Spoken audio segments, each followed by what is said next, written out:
Halo teman-teman, gimana semuanya? Semoga kabar teman-teman dalam keadaan baik-baik aja. Hari ini aku mau kembali membawakan lagi firman Tuhan. Kita mau sharing-sharing lagi firman Tuhan yang dibawakan Pastor Iko minggu lalu yang berjudul tentang Friend of Sinners. Kita mau belajar tentang Friend of Sinners, yaitu bersahabat dengan orang berdosa.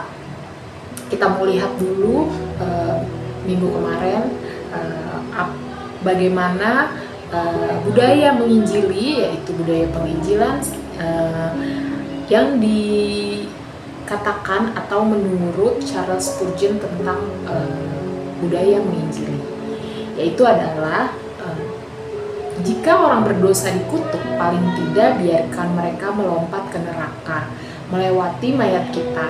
Dan jika mereka binasa dengan tangan kita melingkari lutut mereka sambil memohon agar mereka tetap tinggal, jika neraka harus diisi, biarlah neraka itu terus terisi sesuai dengan usaha keras kita, dan jangan biarkan seorang pun luput dari peringatan dan doa kita. Di sini aku menangkap teman-teman bahwa hati kita seharusnya itu hancur ketika kita melihat teman-teman kita atau saudara kita atau sekitar kita memiliki hubungan yang sudah putus dengan Yesus, di mana mereka yang terputus dari Yesus karena dosa-dosa mereka. Kita harus mau melakukan upaya, segala cara yang kita lakukan tentunya sesuai dengan kebenaran firman Tuhan, agar bisa membantu mereka kembali kepada Tuhan Yesus dan juga dapat melihat kebaikan dan terang Injil Yesus Kristus itu sendiri. Lalu kita mau belajar teman-teman dari Lukas 7 ayat 34, yaitu bagaimana kita mau belajar bagaimana Tuhan Yesus menjalankan misinya dari Bapa ketika Yesus ada di dunia ini. Jadi kita mau lihat di Lukas 7 ayat 34 bagaimana gaya hidup seorang Yesus dan bagaimana gaya hidup seorang Yohanes Pembaptis. Mereka berdua memiliki gaya hidup yang berbeda, yang berlawanan arah, yaitu adalah di sini kita lihat Yesus bersahabat dengan para pendosa, sedangkan Yohanes Pembaptis dia memiliki gaya hidup yang lurus-lurus aja, yang sesuai dengan hukum Taurat Tuhan itu sendiri. Bagaimana Yesus mengambil misi dari Bapa untuk menjalaninya, yaitu salah satu caranya adalah bergaul dengan orang-orang berdosa. Cara Yesus melihat orang-orang berdosa adalah dia melihat bahwa orang berdosa itu adalah orang yang sakit, yang membutuhkan seorang tabib. Bagaimana mereka membutuhkan suatu sumber untuk bisa pulih, seperti yang Yesus katakan kepada orang Farisi dan ahli Taurat, di mana pada saat itu orang Farisi dan ahli Taurat berkata kepada Tuhan Yesus, kenapa Tuhan Yesus tuh mau duduk sama orang berdosa? Tapi Yesus berkata kepada mereka bahwa bukan orang sehat yang membutuhkan tabib, melainkan orang sakit. Kita mau melihat firman Tuhan di Lukas 5 ayat 32 dan Lukas 19 ayat 10. Seperti yang aku katakan tadi, bagaimana Tuhan Yesus datang ke dunia ini untuk kita para pendosa, dalam artian adalah hanya orang sakit yang membutuhkan tabib. Di Lukas 5 ayat 32, aku datang bukan untuk memanggil orang benar tetapi orang berdosa, supaya mereka bertobat. Dan di Lukas 19 ayat 10, sebab anak manusia datang untuk mencari dan menyelamatkan yang hilang. Bagaimana cara Tuhan Yesus mencari dan menyelamatkan yang hilang? Datang untuk memanggil orang berdosa, yaitu dengan bersahabat dengan orang berdosa. Berbeda dengan yang dikatakan di Yakobus 4 ayat 4, bagaimana di Yakobus 4 ayat 4 menjelaskan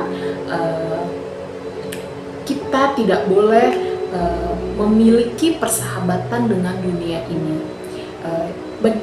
Bagaimana atau apa saja perbedaan dari sahabat orang berdosa dengan bersahabat dengan dunia? Kita mau lihat teman-teman, sahabat orang berdosa perbedaannya apa dengan bersahabat dengan dunia.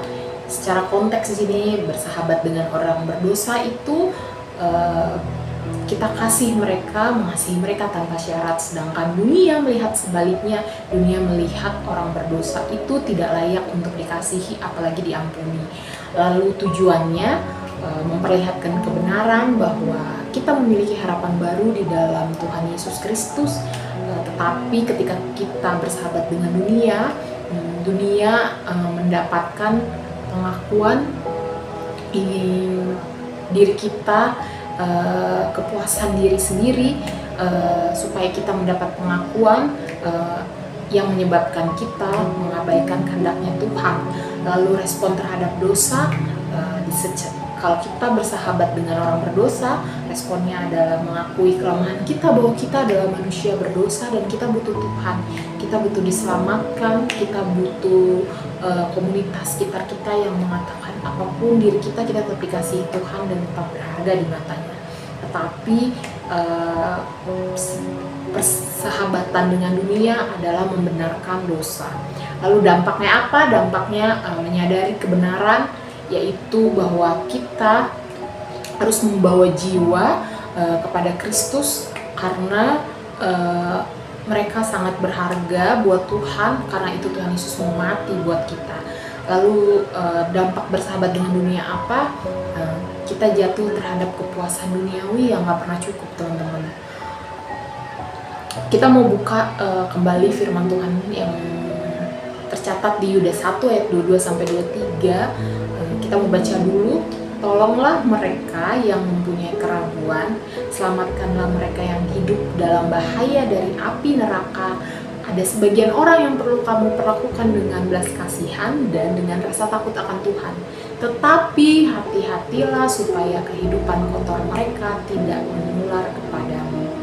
Bagaimana di sini kita bisa lihat, aku mau tangkap bahwa di sini adalah supaya kita tidak memiliki keraguan untuk saling tolong-menolong, saling membantu untuk teman-teman kita yang hidup dalam dosa, di mana mereka mencari suatu kebenaran, mencari sumber kehidupan, mencari sumber pengampunan itu sendiri, dan kita nggak boleh ragu untuk itu. Bagaimana kita harus selamatkan mereka dari bahaya api neraka. Tetapi kita juga di sini kita tadi baca, tetapi hati-hatilah supaya kehidupan kotor mereka tidak menular kepadamu. Dimana di sini adalah kita berteman dengan pendosa, kita berteman dengan orang-orang berdosa, tetapi jangan sampai kita anak-anak Tuhan, terang dunia, menjadi justru malah kebalikannya, menjadi sama seperti mereka. Tapi harus terjadi suatu pemulihan ketika mereka kita bawa kepada Tuhan, yaitu jiwa-jiwa mereka yang dikuasai oleh dosa, mereka bisa berbalik arah kepada Tuhan. Dan kita juga sebagai pengikut Tuhan Yesus Kristus, anak-anak terang, kita harus perlu tuntunan Roh Kudus dan juga perlindungan dari Roh Kudus agar kita tidak justru kembali lagi menjadi serupa dengan dunia ini. Teman-teman, nanti teman-teman di breakout room akan ada pertanyaan, 3 pertanyaan nanti yang akan teman-teman jawab di situ. Aku udah selesai, teman-teman. Terima kasih banyak.